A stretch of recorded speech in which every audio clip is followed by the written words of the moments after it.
আজ থেকে প্রায় 50 বছর আগের একটি ঘটনা। এই ঘটনা ঘটে আমার বাবার সাথে। আমি আমার বাবার ভাষায় ঘটনাটি বলছি। আমি তখন ক্লাস 11-এ পড়ি। এই ঘটনা যখন ঘটে তখন ছিল বর্ষাকাল। আমাদের গ্রামে তখন মাছ ধরার জন্য ছেলে-বুড়ো সবাই জাল বসাতো বিভিন্ন জায়গায়। বিশেষ করে যেসব জায়গায় পানি জমতো। আমাদের বাড়ির কাছে রেল লাইন এবং রেল ব্রিজ ছিল। রেল ব্রিজের নিচে আমাদের একটা জমি ছিল। জমিতে বর্ষা মৌসুমে অনেক পানি জমে যেত এবং সেখানে অনেক মাছ পাওয়া যেত এবং জায়গাটা সে সময় বেশ জঙ্গল টাইপের ছিল। যাই হোক, একদিন আমি ঠিক করলাম মাছ ধরবো ওই জায়গায়। সন্ধ্যা গড়িয়ে বৃষ্টি হচ্ছিল।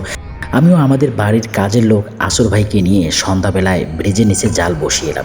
প্ল্যান ছিল ভোরে উঠে মাছের জাল তুলে আনবো।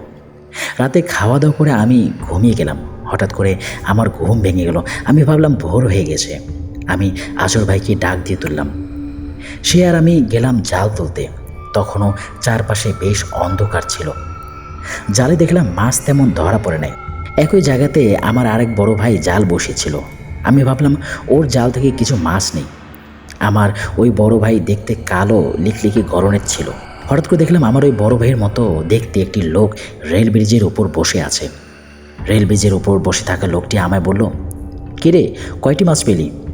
আমি বললাম, ভাই তেমন পাইনি, অল্প কয়টা মাছ। তখন লোকটাকে দেখলাম উঠে দাঁড়ালো। লোকটার উচ্চতা স্বাভাবিক মানুষের চেয়ে একটু বেশি ছিল। আমার সাথে থাকা আসর ভাই বলল, এই তুই কার সাথে কথা বলছিস? আমি বললাম, আরে মোস্তাক ভাই, তার জাল তুলতে এসেছে, ওই দেখো। আসর ভাই বলল, কই, কেউ নেই তো ওখানে। আমি বললাম, কি বলিস? ঘুরে দেখি আসলেই ওখানে কেউই নেই। আসর ভাই বলল, এখানে থাকা ঠিক হবে না, এখান থেকে চল, আমরা ভুল সময় এসেছি। আমিও আসর ভাই তখনই বাসার দিকে একটা দৌড় দিই।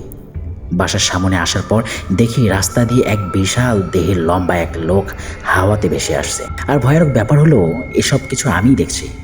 আমার সাথে থাকা আসর ভাই এসবের কিছুই দেখছে না।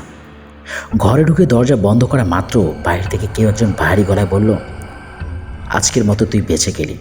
এর অনেকক্ষণ পর ফজরে আজান দিল। সকালে গিয়ে দেখলাম জালে প্রচুর পরিমাণে মাছ ধরা পড়েছে। পরে আমি এইসব বাবাকে বললে বাবা আমার সাথে রাগ করে এবং বলে, যে জায়গায় আমি জাল বসেছিলাম সেই জায়গায় মাসার নামক এক বজ্জিনের বসবাস। সেই জিন মানুষকে রাতে একা পেয়ে মেরে ফেলত। আল্লাহর রহমতে সে আমার কোনো ক্ষতি করতে পারেনি। এরপর আমি রাতের বেলা মাছ ধরা বন্ধ করে দিই। তবে এখনও ওই জায়গায় সেই শয়তানের বসবাস আছে।